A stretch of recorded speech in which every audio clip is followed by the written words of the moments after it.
Wow, our starter is looking really good today. I went ahead and put a rubber band on it last night, and we are having a definite rise. It's at least doubling.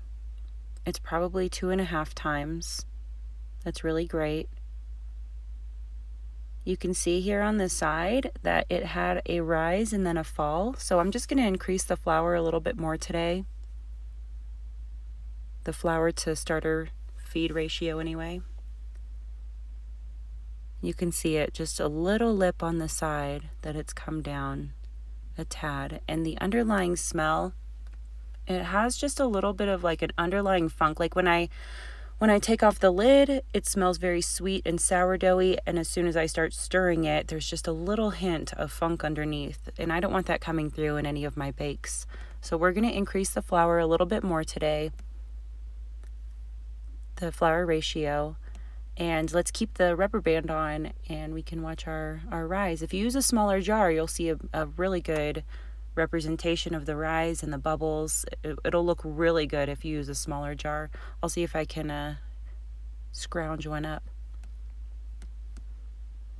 But today I'm going to measure out 5 grams of starter into my measuring cup. I'm going to be a little more accurate today because I just want to get rid of that scent. And yours might not have that. It just, it kind of depends. I'm at 10,000 feet elevation. I'm at 10,000 feet elevation. So things are a little weird up here.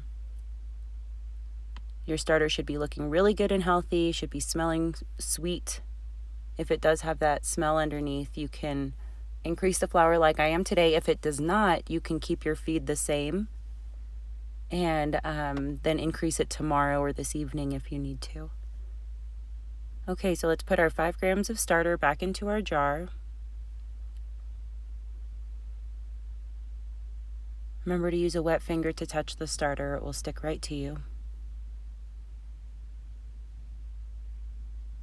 And then we're going to add 35 grams of our flour mix and 35 grams of water. And again, I'm going to be a little more accurate today. That 39 is not going to work. If you dump it off quickly, then it won't mix with your starter, or you can pipette it out. But if you let it sit for a second, your starter will start to mix in. So try to be a little more accurate. Okay, and then 35 grams of our flour mix. And this is getting low, so we'll probably go to all-purpose, or if you have bread flour, your starter would really appreciate some bread flour. That always sweetens my starter up really quickly. That's what I use in my mature starter.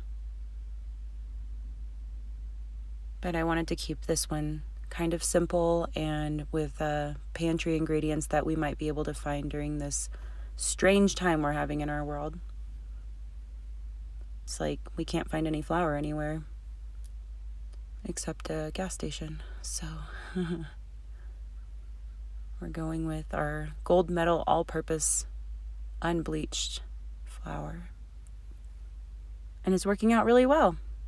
I'm pleased with this. Okay, we're going to readjust our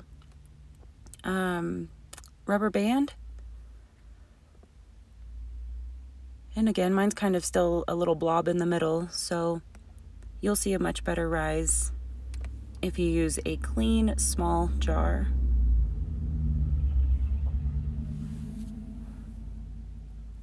I hope you guys have a wonderful day, and I'll see you in 12 hours for the next feed.